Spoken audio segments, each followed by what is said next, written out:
Have you ever asked yourself what you would be prepared to sacrifice in order to become the very, very best at one particular thing? If you have, and that interests you, this episode is going to be unbelievable. I've got Anthony Delpech, 3-time South African champion jockey. He is still the current record holder in South Africa for the most winners ridden by a jockey in a calendar racing season, 334 winners. In this episode, we discuss the sacrifices that are required to become the very best at anything, as well as the physical and mental toll that it takes in this relentless pursuit for perfection.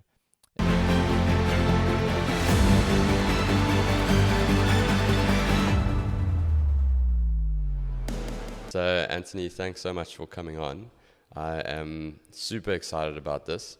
As I was saying to you off air, I was on holiday with my dad and the rest of my family, and just spending the week chatting about racing and riding and getting to grips with what the life of a jockey is like has actually made it even more exciting for me to chat to you, because I feel I've got such a bit more of a perspective now, and actually more of a respect for what it is that you've done at such a high level for decades. So thank you for coming on, and I'm looking forward to hearing a little bit more about your life. Thank you for having me, and looking forward to having a chat and enjoying it.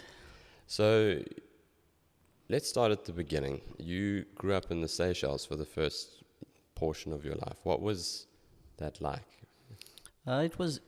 I grew up at the Seychelles, and obviously I used to go to school to a college there, and then the government changed, and so we had to go to school to where you live, and obviously the schooling was really poor, and my parents thought that we needed to move somewhere else for better education for me and my brother, and we actually we came to South Africa to stop and to go to America. And we enjoyed South Africa, and we decided to stay here. Really, eh? Yeah. Jeez. And your brother, older or younger brother? I got one brother who's older, and he's in Australia. Okay. And was he ever interested in becoming a jockey or anything like that? He was going to be a little bit too big. He's much bigger than me. Oh, really? Okay. And then, wow, so it's amazing how life takes those sudden turns. You know, you didn't expect to be or stay in Durban for very long, and then after that, when you arrived here, you went to the Jockey Academy, or how did it work? No, I went to school first. I went to Glenwood, and obviously when I first came here, I couldn't hardly speak English. I could only speak French. Okay. So English was really, really bad, and I struggled at school. And everyone used to say to me, "You must become a jockey, you're so small." I had no idea what they were talking about. So anyway, I was quite a good sportsman at school, and there's one teacher, and he was saying to me, he says, I think you should become a jockey. So he says, because you got such a good sportsman. And I was very good at running. And I used to go back and tell my dad, and I started watching racing on TV. And for me, it was a good excuse of getting out of school because I was struggling. I really struggled with school, and I thought, shit, let me rather do some sport, something that I enjoy. I didn't know it was going to be my career.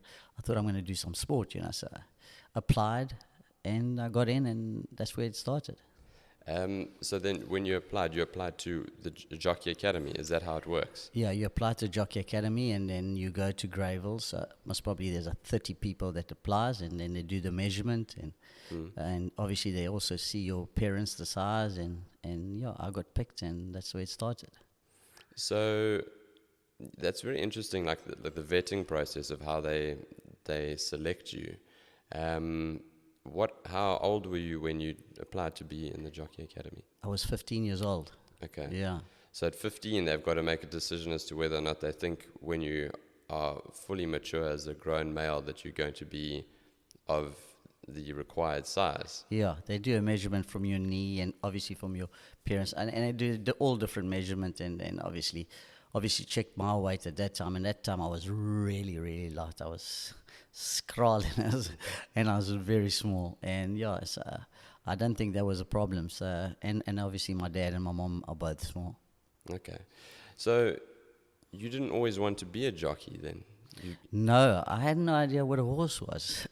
Never mind being a jockey. I had absolutely no idea. I've never sat on a horse. The only time I actually sat on horses when I was at the academy. So the first time you sat on a horse was when you got to the academy? Yeah, that was the very first time I sat on a horse. And I had never ever been on a horse, never touched a horse, nothing at all. So, yeah, that's how I started. What was that experience like? Because you must have felt a bit of a fish out of water in some respects, in that you've never ridden a horse, and now here you are at a jockey academy. Did you take to it quite quickly?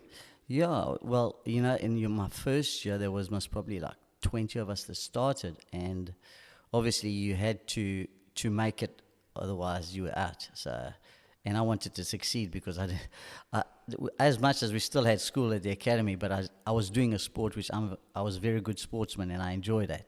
So I really enjoyed the challenge because I wanted to succeed, and in my year, I ended up riding in races the second. I was actually going to start riding in races the first, but the only guy that rode before me was Martin Aspini. He was a little bit heavy, so they wanted him to start first. So in my group, I started riding racing second. So I quickly adapted to it, and yeah, that's how I started. Did you develop a love for the sport quite quickly after you realized that this was something that maybe your future looked like? I think you start really loving it more when you start riding in races. I think in the beginning you were just trying to get along with the horse and I think you were frightened, obviously, very, because I've never sat on a horse that big, and some of them used to run away with you in the morning because if you were so small, you were only learning, so you had to also add the nerves. You get a couple that ran away with you, and then you said, shit, do I need to do this? And I think once you start being in control and starting to become a good rider, then you start appreciating when you're riding in races. Then you start falling in love with the horse more, especially the horses that you start winning races with, and you start having a better connection with, and you start having a better hands on a horse, and you start becoming like almost part of the horse, because that's what I believe makes you a good jockey. But that takes time to learn. So that's when I think you really become part of that horse. Fantastic. So that is what I was going to ask you next, is what do you think, in your opinion, makes a good jockey? I think what makes a good jockey is, firstly, we all have different styles, and I do not believe styles makes good jockey. I think what makes good jockey is jockey that makes very good decision in races. And you're going to get it wrong at times, but you also got to be able to know how fast you're going in races. I think that those are the two most important things. You got to be able to know how quick you're going in racing and make decision. The guys that can make the quick decision becomes a good jockey. But I think also where I became, I started seeing things before it happens. And I don't know, as a sportsman, if in other sports is that what it happens, but you almost see it before it happens, so you start you make the right decisions. But I think that's after a while of riding and I've made some wrong decisions, but I think I've allowed it to be, if I'm going to make the wrong decision, so it's my decision. I'm not going to be a sheep just to follow. Yeah. So I make decisions, I think, and I started seeing things before it happens, and I'm sure that happens to a lot of good jockeys. It happens to a lot of good jockeys, I'm sure, and it's something, having chatted to a number of sportsmen across different sports, the greats, the guys that really stand out in their fields, 100% they speak about the same thing. Yeah. They speak about things happening in slow motion, seeing things before it happens, being able to read the play and watching it unfold before it actually happens. So I can completely relate to that, and that's obviously a testament to why you had such a successful career as well. How old were you when you rode your first race? I think I was 16 or 17. I think that's when I had my first ride. And obviously what happens those years, you had to have 24 qualifying rides. So you made mistake in a race, they wouldn't qualify you. So you had to have 24 qualifying rides. And then afterwards you claimed 4 kgs. So you had to have, I think it was about 20 winners. And then you claimed 2.5, so you minus 2.5, and then you had 40, and then you were minusing 1.5. until you had 50, then you weren't claiming anymore. So you were like, not a jockey always if you were at the academy, but you were riding the same as a jockey, so you weren't getting advantage. Okay. Can you explain to me what you mean by claiming?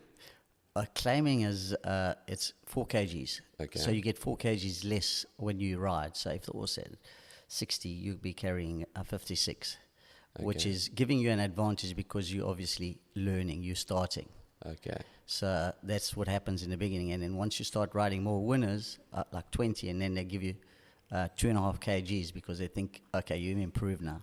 So it's trying to get you, giving you the same advantage as the rest of the jockeys. Okay, to grow into it. That's right. And to become a fully achieving jockey. Okay.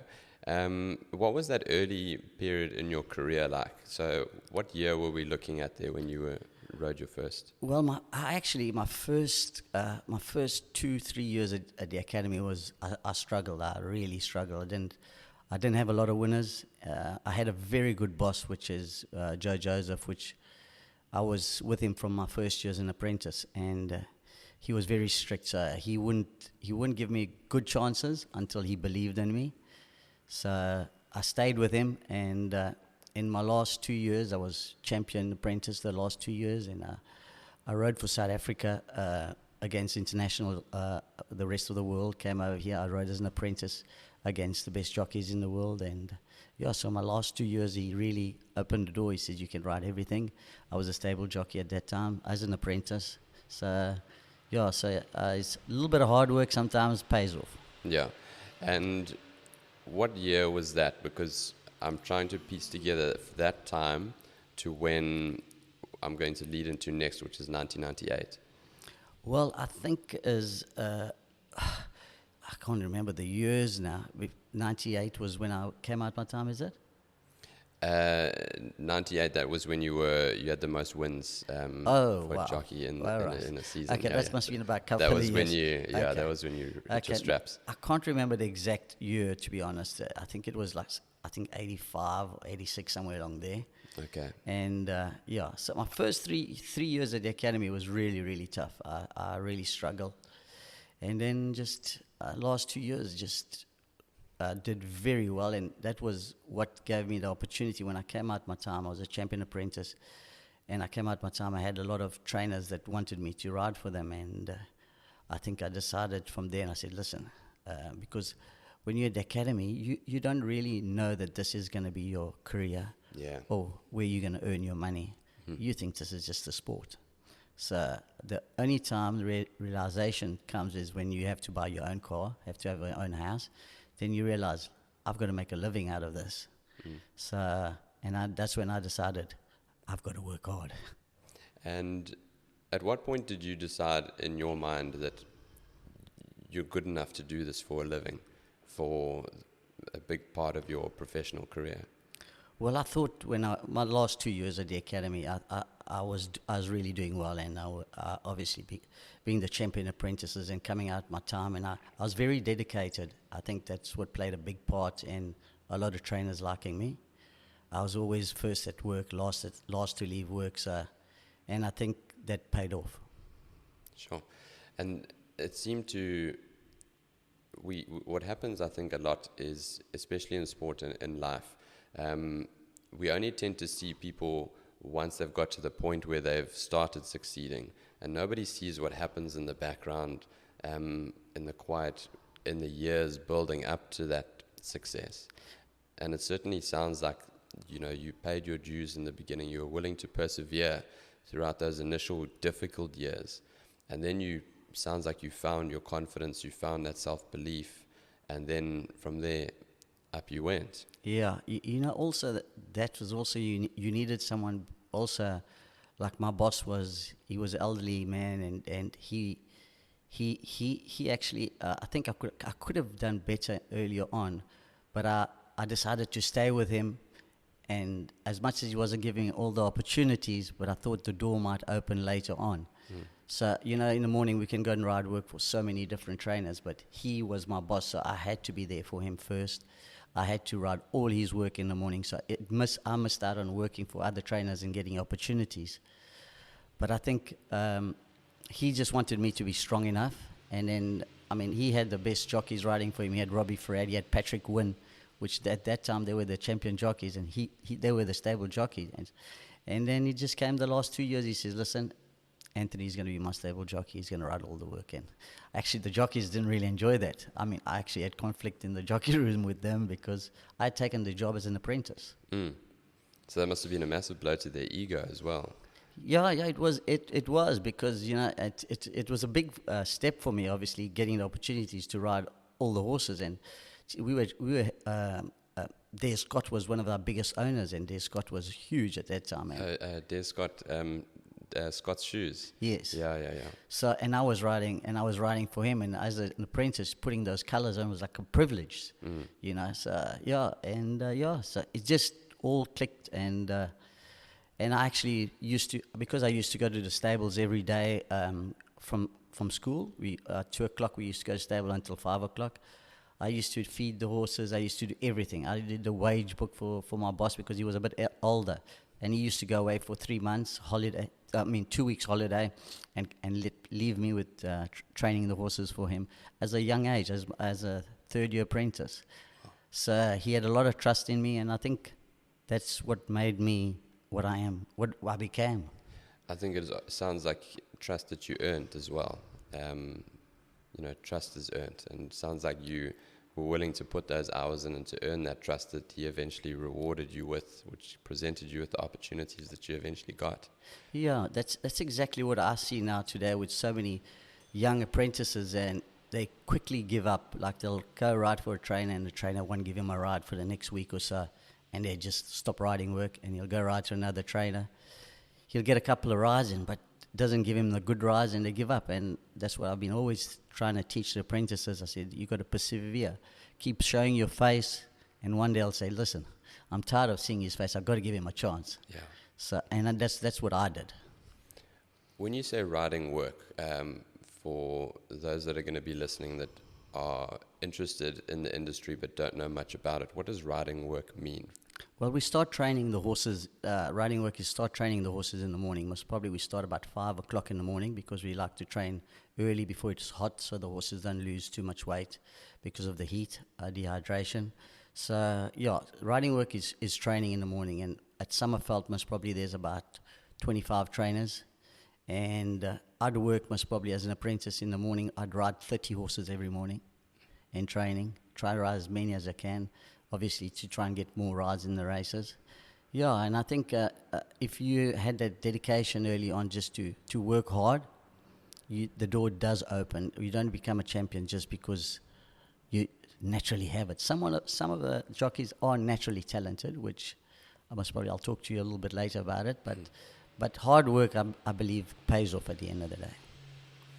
So let's fast forward to 1998, which by the sounds of things and the research that I did in preparation for this, sounded to me from the outside looking in that was a major breakthrough year for you personally in your career. The Meton Imperius Sioux, Classic Flag in the Durban July, and then of course I think it still stands this record, but 334 winners in a season by Jockey, if I'm not mistaken. Yeah, that was really when things really started going well. I was very lucky. I got retained by a very big owner, Len Salzman, and he had horses in Johannesburg, Cape Town, everywhere. And that opened the door for me getting opportunities in Johannesburg because I never really used to travel to Johannesburg because I only was based here. And obviously, I didn't think I was ready to start traveling and getting good rides.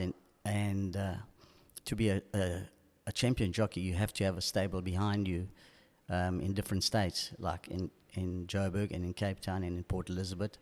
So he had horses all over, and that's when I started traveling to Johannesburg and to ride his horses, and everything just won and everything just went well, and that was my break. I mean, he gave me my break as an owner, and that's where I started. What was that feeling like? Because, I mean, I've grown up watching the July. My first July that I ever attended in person was actually last year because we always used to go away and over that time and we used to watch it. So I remember actually Classic Flag. sure, 1998. So I was 8 years old then. But even then, I remember the name Classic Flag. And when I was at the July last year, and we were in a box, and it was just after the finish line when you're looking down the final straight, and you're looking at the whole grandstands on the right-hand side. And as the jockeys come around that final bend, and then everybody, it's like this big wave of people just come up. And it actually makes like the hairs on my arms stand up, because it's just such an amazing feeling to just watch and to be a part of that energy. And then I can only imagine what it must be like winning a July, being on the horse for that first win for you, which wasn't your last. You won, I think, 4 in total. What was that like, being on a Classic Flag and getting that first one over the line? Well, the first one, I don't think you get to appreciate it as much as, obviously, I got lucky to have won 4. But because it's such a big thing, and you're so in a rush to get back and to the winner's box, and you don't take it all in. And I think it took me 2 days to really realize, geez, I've won the July.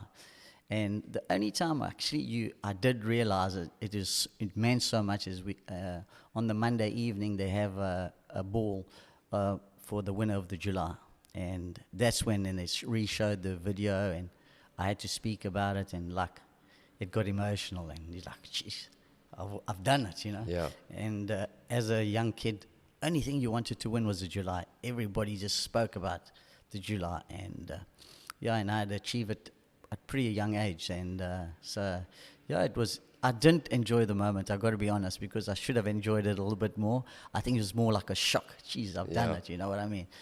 And it took me 2 days to just really sit down and say, shit, here we are. We've achieved 1 gold. If you had to go back, and you had to go back to that young boy who entered into the Jockey Academy, and you'd asked him then, and you'd said in 1998, you were going to ride the winner in the Durban July, do you think he would have believed you? No, I would have said I would be happy just to have a ride in the July. Yeah. So just to have won it is like, it's.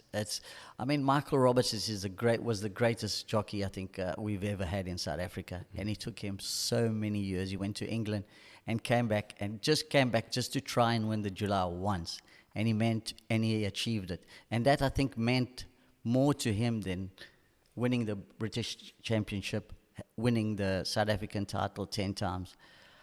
Sometimes people don't realize how big the July means to everybody. The rest of 1998, I mean, 334 winners in the season, the 98-99 season. What was that like? Because I found with sportsmen in particular, and I guess in business respect as well, is people work for that goal. They work to win the July, they work to win a golf major, or they work to earn that much. And then you achieve it, and then it becomes a completely different journey, because it's like, okay, well, what now? The whole part has been the journey to get to that level of success. Now in 98, 99, you've then reached unfounded success, heights that no jockey had reached at that stage before ever. So what changed for you? Did your approach change? Did your outlook on life change? How was that adjusting to that level of success in 1 year? Yeah, well, firstly, chasing that title that year was never on my agenda. The first 3 months of the season started. In the first 3 months, I had 100 winners. And that is incredible. I don't think too many jockeys had 100 winners in 3 months. And then I sat down and I said to myself, sure, I've got a chance of winning the champion jockey this year if I put my mind to it. So actually, I got an agent in Johannesburg and agent in Durban, and I prepared myself. I said, listen, I'm going to go for it. And I only went for it to just try and win the championship, not break the South African record. And then I found myself in a position to breaking the South African record, then I just worked I was every single day on a plane, trying to fly everywhere to ride winners in. But only thing is, sometimes you try too hard, and I was trying too hard. And I was missing out on winners which I should have been winning. And listen, we eventually ended up doing it, and I only broke the record by 2 winners. Really, eh? Yeah. So in the end, you edged out by 2. Yeah. And what was that feeling like, getting to 333 then? Because at that stage you would have known that you'd broken the record. Yeah, it was unbelievable. It was at Newmarket. They don't race there anymore. Yeah, I couldn't believe it. I mean, and then once I'd done it, I said, I don't think anybody will ever be able to do it, because I know what it took to do it. Yeah. And realizing the first guy had 2 winners less than me, I thought, sure, that must have been hard for him. And then the amount of work that we have to put in, you don't have a family life, absolutely zero family life. So I never really got to see my kids at all at that time. Really, eh? What is the life of a jockey like? Because I think what you guys have to go through physically, mentally, emotionally, it's something that is completely different to any other sport. So what toll does that take on you as a person, and what do you have to do to be a jockey at that level for such a long period of time? It is very hard. It is. I get emotional sometimes when I talk about it, because I did a speech in. It was international. All Jockeys International Convention Center. They had a talk about mental help jockeys needed, and you do need mental help. We go through that stage that it gets so hard, and you just swallow it all. Yeah. Sorry. No, that's all right. Anyway, yeah, it is. It gets because our life, you have to succeed all the time. If you don't keep on winning, you're outed, and the next person will take your position. And I break my leg, I go to doctor, and before it's healed, I'm back on a horse. I'm riding with more painkillers, suppository painkillers, because you don't want to miss out on that horse. Could be the champion. Somebody else sits on you, and you've lost the ride. There's so much that goes on, and dedication and like hard work every single morning. You've got to be at work at 5 o'clock in the morning, and I finish work. I go home, shower, on a plane to Johannesburg, get back home 9 o'clock at night. My kids are sleeping. Sorry. Take your time. And and I get home, get up again in the morning, 5 o'clock, and back at work, finish work, come home, shower, back at races. I did that 6 days a week. Never had any family life for 30 years. Wow. Because I think the only way to be successful and to have that hunger, that's the only way you could do it. And there's a lot that's behind the doors that we don't get to tell. We can't get to talk about it, because you can't afford to be weak in this game. Yeah. In any sport, if you show your weakness, you're gone. And there are times that you just say, I don't want to do this anymore. Yeah. Because it's so hard. I mean, you get your trainer that rides for you sometimes will just say, no, you've given a bad ride, and you're on a bench for the next month or so. So you're not going to get the best rides. And there's very, very difficult times that I've gone through, but you can't talk about it, and you just got to get on to the next one and carry on, follow through. And it's, as a family life, it's really, really, really hard, and you don't have any time for your family. And that's if you want to succeed, and if you want to be the best.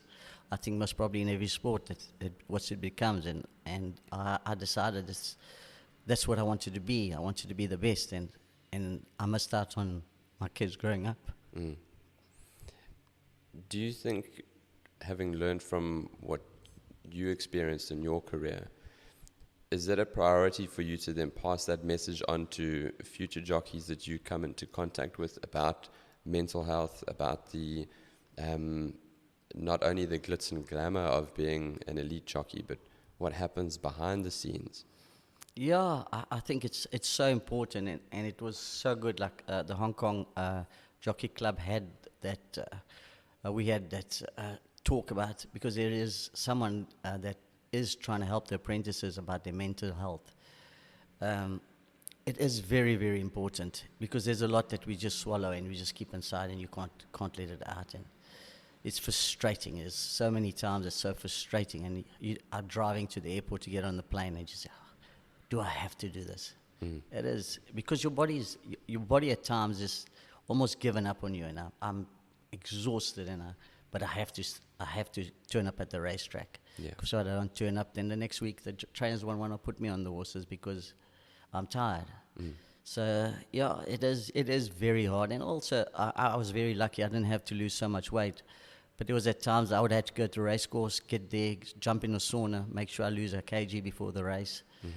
And I used to sit in the bath, get up in the morning, 6 o'clock in the morning, sit in the bath, lose a kg or 2 kgs before I go to races. So there's all those sacrifices. That's called wasting. Yeah, right? that's called wasting. You're just dehydrating your body. You just lose weight. I mean, I would sit in the bath most probably for an hour and I'd lose a kg in a hot bath, permanently trying to put more hot water to just see. Yeah. I wouldn't have to go to the sauna at the races to lose weight because I didn't like to go to the races at the sauna and lose weight. I like to do it at home privately. So at what point on race day do you then weigh in? You weigh in just before the race, just before you have to ride the horse. So you ride the horse, just before you ride the horse, you weigh in, and obviously you weigh with a saddle. Okay. So you not just your body weight. So if you're riding 56, your body weight plus the saddle has to add up to that. And then when you finish the race, you get back on the scale and re-weight to make sure that you're the right weight. And that's for every race in that meeting that day? Yeah, for every race you have to do that. Yeah. So if you're riding, let's say 8 times on that particular day on that card, then every single time on the scale, boom, ride the race off the scale. Afterwards, again before the second race, then again before the third, etc. Yeah, and obviously, if say I was riding, I had 9 rides on the day, and my light ride was in race 6 or race 7, I couldn't drink. I couldn't have any drink after the race because I knew I've made the weight, I've got my weight right, but I can't afford to put on. So if I would get off after the race, most probably if I've lost 1 or 2 points, then I'll have a drink, get back on the scale, make sure my weight is right. So. And that's the whole day, huh? That's the whole day, yeah. That's from 12 o'clock until 5 o'clock if you haven't had a drink. And I'm lucky I wasn't that jockey that really struggled, but I've seen jockeys there that I felt really sorry for. So you essentially, throughout that day, or that meeting, you are riding dehydrated the entire day? Would that be safe to say? Yeah. You severely dehydrated? Yeah. I've had times I can almost pass out. Really? Yeah. You're so dehydrated, but you don't tell anyone. You can't afford to. You had to just say nothing because if the trainer knows, they'll take you off the horse. That day, like 5 minutes before the race, he'll find a reserve. Yeah, jockey. They'll find somebody else to ride it. So you had to always show that you're fit and well and strong and ready to go. Crazy. Yeah. That is unbelievable. Yeah, it is. There's so much behind the doors that a lot of people doesn't know. That it's obviously the hardest part is that you don't have anyone to talk to. That's the hardest part. Because you can't talk to your fellow jockeys. Okay, so the jockeys won't confide in each other. No, won't have no, because it's not. It's just it shows a weakness, and in sport you can't show weakness, and you couldn't show that. You at times when things were really, really difficult, and obviously I was successful in doing well, but there are times, even when I was the champion jockey and leading the log, I hated riding because I had hard times going through it, and the hard times wasn't just racing, was obviously your family life. You're never getting to see them, so all those things you can't really talk about, so you just got to get up and do it. And there were times I was saying, shit, why am I doing this? This is crazy. So, yeah. I think that the physical toll that it must take on your body, combined with that mental and emotional toll of being away from your family, I mean, it's not difficult to see how somebody can get into quite a bad mental space if you play that movie out over a period of a year, 2 years, 3 years, 4 years. It must be very, very challenging. Yeah, even when I broke the record, I was so exhausted and I actually ended up in hospital on a drip. And but the owner that I was riding for, and I told him I'm in hospital. He says, "But you have to get up tomorrow. You have to race. I need you." So what do you do? No, I said, man. I said, I'm exhausted. I can't do it. I had to get up the next day, back to Johannesburg riding. So it is really, really the expectation of you turning up all the time, because also they always the owners wants the best jockeys on, and they want you on because you're successful at that time. You're doing well. They don't want to put another jockey on, and it's part of your job. And I'm paid as a retain. I was retained by them at the time, so I'm their retained jockey. So I'm expected to be there. Sure. So fast forward, moving on from 98, 99 season, a few years later, you spent some time in the Far East. What was that like compared to riding in South Africa? That was much more challenging, and it just shows you the step up that you had to make when you go somewhere else. We don't realize it as when you go there how much difficult. So I had to face riding the best jockeys from everywhere around the world. So when just riding in South Africa with every jockey, so now you were riding against the best everywhere around the world. So I had to step my game up. I became 10 times more dedicated, 10 times more of time for Anthony, more than family time. I trained, and I have a mechanical horse. I got a mechanical horse. I used to train on it and permanently watching videos, and I was at gym every single day. It became a drug, because I wanted to succeed now when I went to Hong Kong. And my first year I was there, I never succeeded. I got lucky to be called back the next year. I only rode 16 winners. Okay. So it was really, really difficult. But also the family life becomes very, very difficult also, because in Hong Kong, a jockey is expected to socialize a lot with the owners. Okay. So you have almost no family time, absolute zero, from going to train in the morning and in the evening you're having dinner with owners. But luckily enough, sometimes my wife came with me. So it's because they want to be seen with the jockeys. Yeah. The Chinese people were always like that, want to see. But then the second season I came back in Hong Kong, and I really, really did it well, and I ended up riding most probably the best horse I've ever ridden in my life. And is that Vengeance of Rain? Yeah. Okay. Tell me about that story, because that sounds like a very interesting story. Well, he was my second season. I came back in Hong Kong, and actually another jockey was booked to ride him. He had 114 pounds, which was 51 kgs, and so I was at the training track by the stand having a coffee, and the trainer said to the jockey, "I hope you can ride this horse 114 pounds." So he says, "No, I can't. I can ride him 2 pounds over." So I was standing there. He says, "Anthony, can you ride 114 pounds?" I said, "Yeah, I can." So that changed my whole life. One horse. Just like that, eh? Just like that moment, I was there at the right place, right time. And he became the best horse in the world at that time. Really, eh? He won every Group 1 in Hong Kong. He earned over $100 million in stakes. Wow. That was one horse that changed Anthony's life, really changed my life. That is a crazy story. He won everything in Hong Kong, and we went over to Dubai World Cup. He won a Dubai World Cup night, and then he ended up having a heart attack, and he died. But it shows you sometimes, we work very, very hard here in South Africa. As all jockey works very, very hard. We lived a very good lifestyle. But I think what we don't realize is we lived a good lifestyle, but we don't save. And which a lot of the jockeys do. We all buy the new cars and that. So I think so many times, what they need as young guys need that mentors, that someone to be teaching them. Because I did it. I must have had over 10 different cars and changes, houses, moved to this place because I was earning the money and I was living the lifestyle, but never thought about tomorrow. And I'm lucky that I went overseas, and that's actually today where I've been able to financially be stable is because of that one horse, what he earned in stakes and what he did, and what I've got today. Do you find that from your experience, you've had horses in your career where you've developed a special bond with? Yeah, there's definitely. I've had several times. You do become very attached to horse. I mean, I was so attached to Vengeance of Rain, but not saying that. Igugu, which I won the July with, I got very attached to her. She was really special. I mean, she won the Triple Tiara, she won the Met, and she won the July.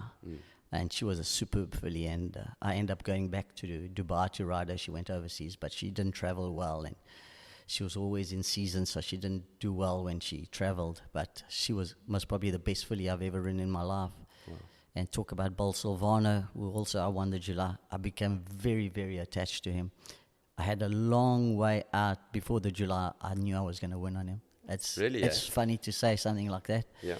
It's most probably leading like 2 months before the July. I thought if things go well and things map out well, he'll win the July. And he's actually a horse that is very special because he came to us from Port Elizabeth to Mark the Cock, and so we trained him in the morning, and he never showed much. And first time I rode him in a race was a Group 2 races, and he won. I said, wow, this was just...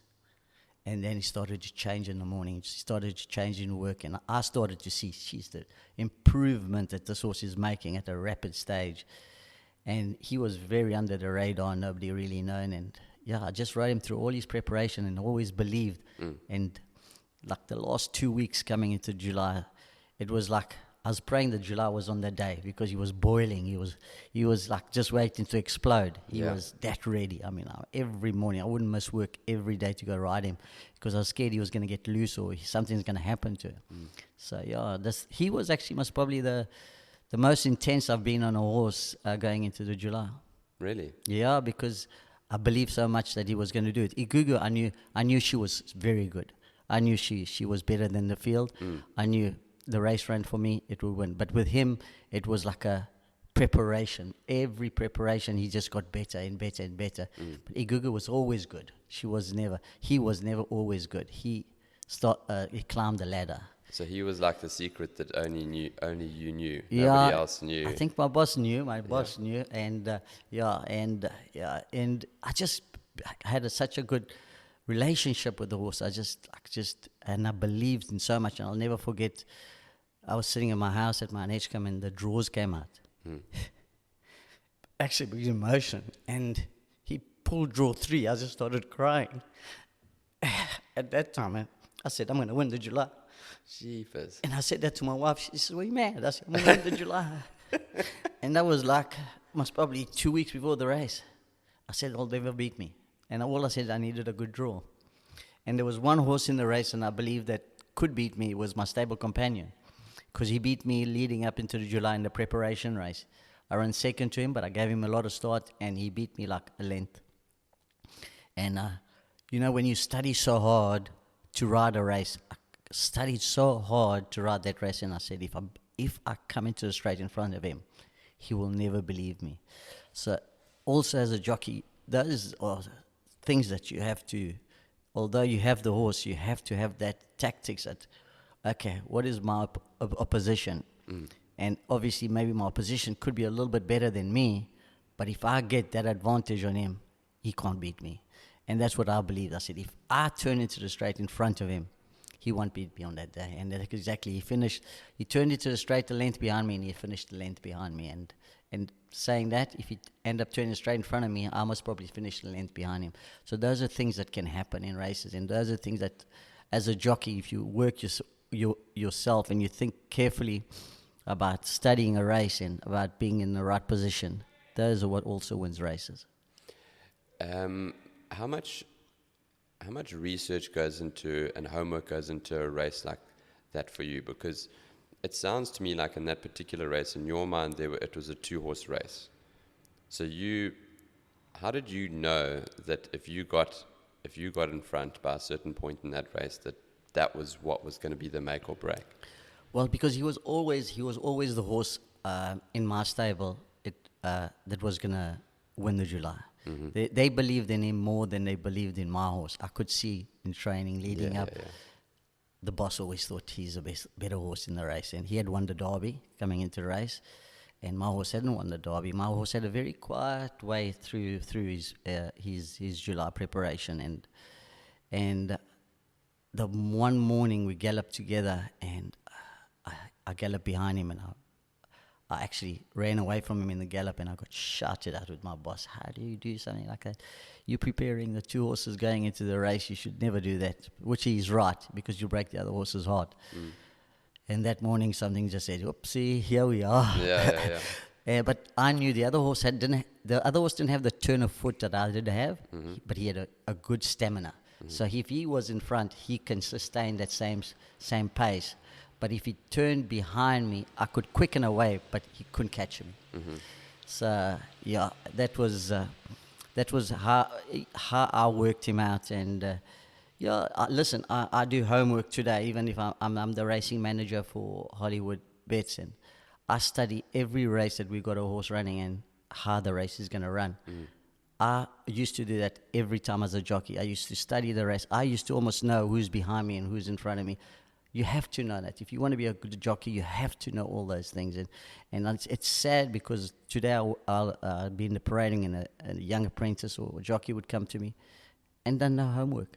Absolutely no homework. And I'll say, "How are you going to ride the race? And how do you want me to ride the race? You should have an idea how you want to ride the race. And you should be telling me, I think this horse is going to show the pace. This is the pacemaker. I think this horse is slow. He's on my inside. I'm going to get in front of him." Those are what makes you become a good jockey. You have to know your homework. So when you're in a race, you're just going to say, "Listen, my position, I'm in front now. Where easy?" So you should be knowing he's going to be behind you. Okay, he's not going to be able to beat me. It's things like that, and which is lacking in the game, which the young apprentices should be taught. And I think they're not getting taught well enough. When it comes to the horse, the animal itself, different horses have different temperaments. So, for example, do you know that if you're riding a horse, that there might be a horse that you're riding that is a good front runner, or maybe there's a horse that likes to chase? I'm not sure. Do you get to know that about your particular horses and then position them accordingly to put their best stride forward? Yeah, you learn about horses. I mean, as they haven't raced first time out, so you don't really know much how much speed and how they like to be ridden. But once a horse starts racing, then you start learning about the horses. He's got a good turn of foot, so he needs cover. That means he needs to be set behind.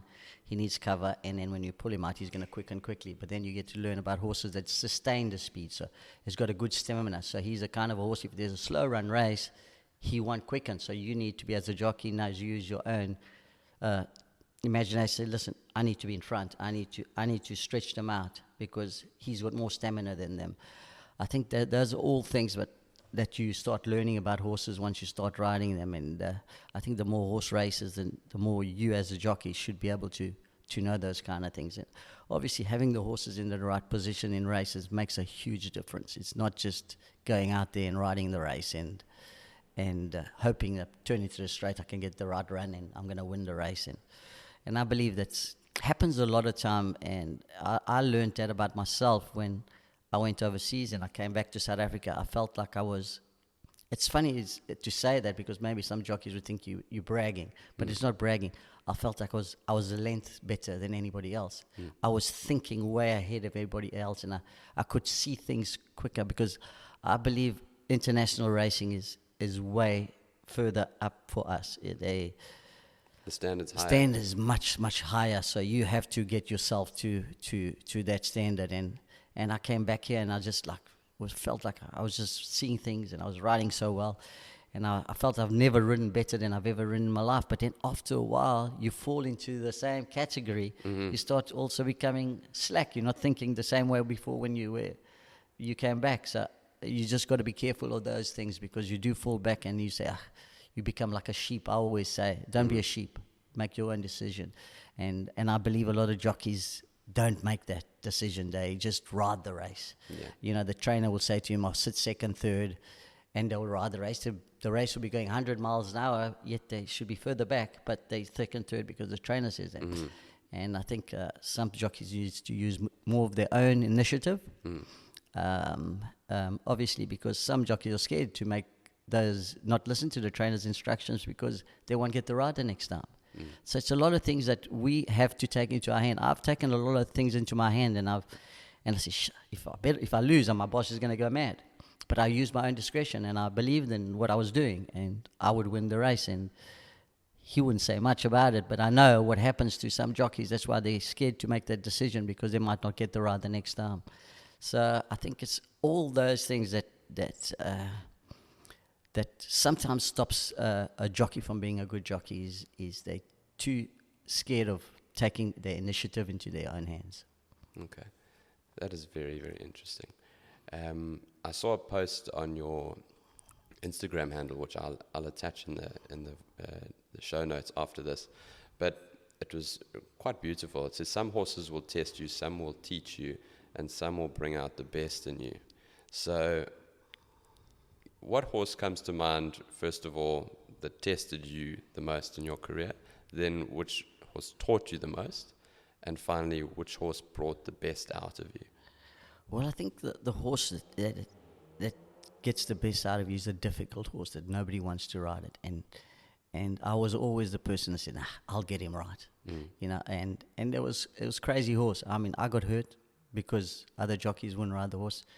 Horse hurt me because they thought I was silly to get on the horse. And those are things, but I thought if I didn't try it and nobody wanted to ride it, then, you know, what the hell, you know. But you get injured and you learn from it, and most probably I won't do it again the next time, but I had to try it, you know. Yeah. And what was the next question? Which horse taught you the most? I think what horse taught me the most most probably is Vengeance of Rain. I was at a stage where I was not worldly. I hadn't ridden against all the jockeys in the world, and I hadn't got a horse as good as I can take on anybody in the world, because he was that good. And I had to keep this horse. It was so important, because I couldn't make a mistake on him, because I was going to lose the ride on him. And he became something like I was possessed, because I had to not make any error on the horse. And I was like, I'd get up in the morning and I'd walk around the track with my earphones and just trying to read the race before it runs, just trying to see how the race is going to run, because I couldn't afford to make mistakes. Well, you're racing for 20 million rand. 25 million rand, so you couldn't afford to make a mistake on a horse like that. So I think he's a horse that really tested me and got the best out of me, and most probably made me. When you say you walked around the track that you were going to race on later that day, Yeah. you used to walk around that track with listening to music or listening, and then you would visualize and see how the race in your mind was going to pan out. Yeah. I couldn't sleep. I wouldn't be able to sleep, and I would just get up and I'd walk the track, and I'd obviously study, and then I'd see my opposition in the race, and I just try to work the race out before, and I think that's what worked for me, and I used to do that a lot in Hong Kong when I was there. I used to get up early and go walk the track and just visualize some races, and even in the jockey room before you go out and you're studying the race, and you obviously also you look at your jockeys, and sometimes you can see the weakness in a jockey, but you never spoke about it, and it was so tactical. Racing big races becomes very tactical, and the margin of error is zero. So there was no margin of error, so you couldn't make a mistake. You can make a mistake in a small race, and you will get away. You can ride the horse the next time. But once you make a mistake in a big race, that you've gone. So the door almost closes on you. You don't get that opportunity again for that same big race. Jeez. And I was watching the July 2 weekends ago, and it wasn't the main race. It was one of I think it was the fourth or the fifth race. But I could definitely see, as they came out of the blocks and then they all come together, that there were jockeys that were talking to each other. So it got me thinking, and I wanted to ask you this: what happens out there on the track where nobody can hear, nobody can actually decipher what's being said? Because it was quite clear that there was some banter going on there. There's a lot of swearing going on, and a lot of bad language going on. There is nobody gives nobody space, and it is, especially the July. The July is a dirty race. It's the people don't really care about you. They want to win, so Yeah. You cannot, and the swear the words that goes, and even the boxing sometimes back in the jockey room afterwards. Really, Yeah, because the guys cut you off, and there's been plenty boxing in the jockey room. Is it? So, yeah, plenty. I've been involved in some. Yeah. It's really tough out there. It's nobody gives anything for nobody. It's the margin and the abuse you do get sometimes, and I think I was pushed at one stage when I was going for the South African Championship, and I think one or two jockeys wanted to break me down, and they were looking for me to fight to get suspended. So they would come back and abuse me, and I would just bite my teeth and just go to my locker and sit down. And I had one or two jockeys that were my friends that said, just leave it alone. Just leave him. And I knew they were trying to break me because they wanted me to get suspended so they can get onto my horses and things like that. Those are part of the game. And part of the game is when you're in the starting stalls and you know there's someone's horse is a little bit more difficult. He's a bit silly. So you'd play the game, say, starter, wait, my horse is not ready yet, because you're hoping that horse goes mad. This is your opposition. So there's a lot of tactics that goes in there, and some things I've never spoken about, but yeah, there's a lot of tactics. Winning a race is not just jump out and win the race. Winning a race, I've taught spoken to some of the apprentices, is about what you do before the race. If you go down with a horse and the horse is a little bit lazy and you feel he needs, so you'll trot him down and hack him down, give him one or two on his backside just to wake him up. Those are part of what wins you races, not just get on the horse. I know I've got the best horse. There was so many races that I've won as a jockey that I can say that I don't think somebody else would have won on the horse. And for me, when I watch races now as a racing manager, I can see some races when I said, that's a good ride. Because I believe nobody else would have won on that horse. He made the difference. Yes. And a lot of races are won because of the true ability of the horse. The horse is a big part to play. You have to have the horse, but you also have to have the jockey that can make the right decision. How has being a jockey changed now in modern times compared to when you had the length of your career? What is the major difference between jockeys coming up now into the ranks versus how it was a few years ago? I think the jockeys today have lost a lot of respect, and we used to have much more respect for our senior jockeys. We used to call them sir, could never call them by their name, and I think that part has changed a lot in us. Even when I was riding towards the end of my riding career, I would have an apprentice call me by my nickname was Bonji. He'd call me Bonji. I lost it. I said, you call me by my name or Mr. Delpech. I'm not your friend. You know, he's an apprentice and he's calling me. So I think that lack of respect too early, too many apprentices now really don't respect the senior jockeys, which in the past we really had to have a lot of respect. And if we rode in a race in the past and we'd squeeze a senior jockey out, you were coming back and you're going to get a smack. Is it? Oh yeah. Today you can't do it. Yeah. Today you get a smack, you get a suspension. So, and everybody spoke about it, but that was, you got back to the jockey room, jockey would call you to, gave you a whipping with his whip, and then just forgotten. But I think it made you learn a lot. I wouldn't take it as bully. I don't think it was bully. I think it was just paying your dues. Paying your dues, yeah. Having a little bit of respect and maybe teaching you a lot. And obviously you wouldn't make that same mistake the next time, and you know that same jockey the next time. Be very careful what you do around him. But I was a little bit of a naughty apprentice. I think towards my end, I used to take a lot of chances, and I used to get a clap a couple of times when I come back. But my boss made me become like that. My boss made me. You're your own person and don't listen to other jockeys, because you tend to respect the senior jockeys a lot, and so you wouldn't make that decision because you know you'd get into trouble. Yeah. But I would do it, and I would rather take the punishment. Which jockeys now have you excited? Where's the talent at the moment? Well, I think there's a young kid called Atandiwe Magudwa. He rides a lot for the Hollywood Syndicate, and I'm helping him a lot, and I like talking and advising him when he rides our horses, and talking to him, and sometimes it's good when you're teaching someone. I've taught several apprentices that's come to my house, and I've taught them, but I'm teaching him, and he's listening to it and he wants to learn more.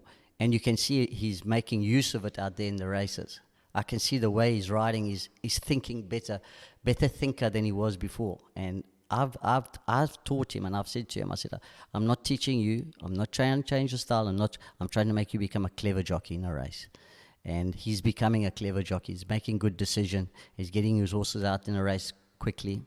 Yeah, I enjoy that part of it. And Luke Ferraris, who's gone to Hong Kong now, he's lost, when he was at the academy, he's lost 6 months.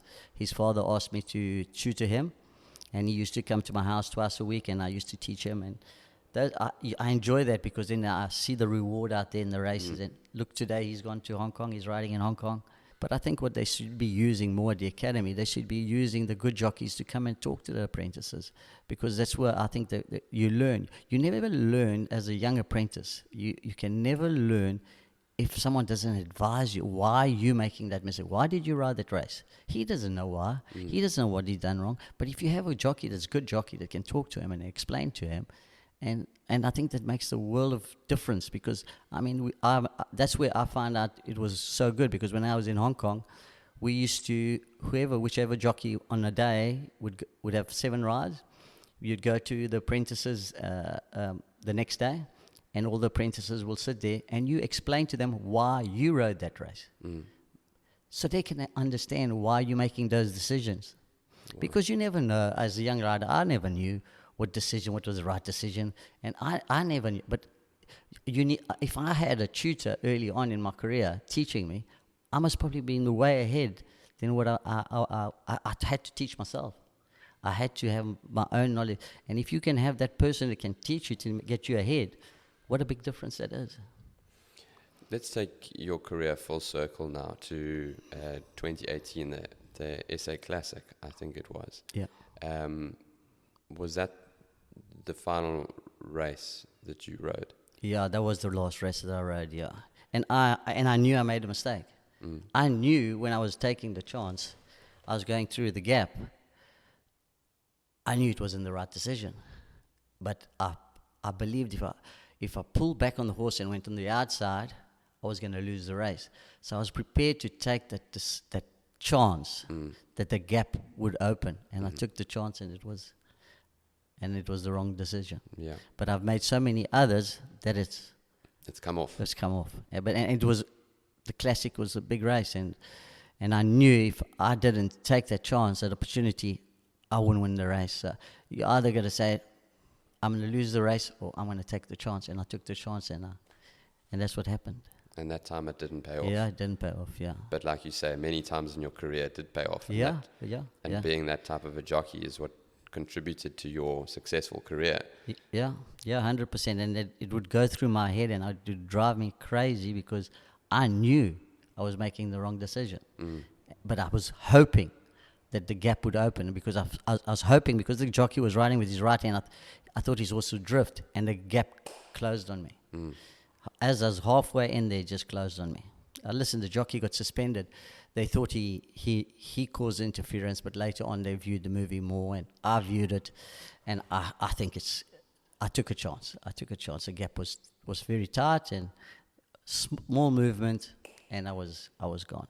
But most probably, so many times you get up and you'll be riding again. I mean, I've had worse fall than that in a race, and I've got back. So, but just this was the end. Yeah. What was that period in your life like after you had to come to terms with the fact that your riding days were now behind you? I struggled for a year.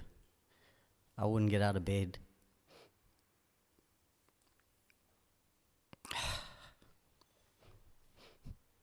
I struggled for a very long time, and I didn't want to see racing people. I wasn't ready to go. And I didn't go out on my terms. I mean, I was a champion jockey the year before, and I was leading the jockeys log by 30 winners that season, and I would have definitely won the jockeys championship. I think they only caught me the last couple of weeks of the end of the season, even after I had my fall. So I didn't feel it was a time to go, and I felt I was riding at most probably my best I've ridden, even at my age. I was 50 years old at that time, and 49, I think. And I felt I was riding the best I've ever ridden. I was making the right decisions. I was riding good races. So that was what it is. That's why I try to come back. Even if I came back and ride one race and say, thank you, I want to go out that way, But I just went out in a way that I didn't want to. And the hardest part is I've only known one thing in my whole life. From 15 years old, I've only known a horse. Yeah. So what else do you do? Yeah. What else do you do? That was the most difficult thing. I didn't know what else to do. Every day I used to get up at that time to do the work, and now I couldn't do it. I had to see a psychologist for 6 months. Yeah. And I think that helped a lot. And I think what really, really helped me in finally getting over it, was once I got the job with Hollywood. Mm-hmm. And I'm back into racing. I was back working with horses and back being the racing manager. And now I had a point to prove it. I wanted Hollywood to succeed. So now I'm back to Anthony again. Yeah. So I think that's the. And then I realized, you know what? Maybe I must just close that chapter. That chapter is gone, and this is my new chapter. So, and that helped me a lot. But there's times still now that you go to the races, especially on the big day, like the July. You want to cry because you want to be there. You miss it. You miss it so much, and the adrenaline that goes in your body before those big races, people will never understand it. Ever understand until you've been there. It's crazy how much before the race meeting of one big meeting, like the July meeting, how much preparation, focus that you have to do before you get to that race course. I was a person that when I got to the jockey room, we all got lockers. Mm-hmm. Nobody could talk to me. I was a person that never spoke in the jockey room. There's always characters. There's different characters.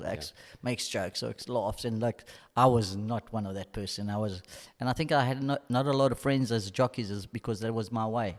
My way is when I walked into a race course, it was my business. I finished races, then we can play and talk and that.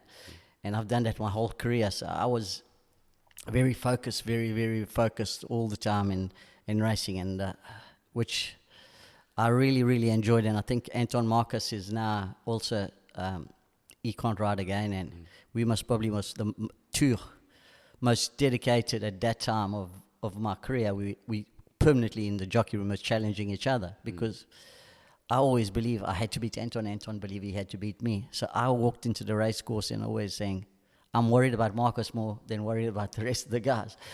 It's how it is, and a lot of jockeys will say like I'm boasting or you, but it's not. It is like it is. And I think if you had a chat with Anton today, he must probably say the same thing. What has Anthony Delpech excited now? What are you excited about going forward, looking into the future? Well, for the short time that I've been with Hollywood Bets as their racing manager, we've won the Natal Championship. It'll be this season will be the third time. We couldn't win the national. We were leading, and eventually Rupert went past us. They got the better horses.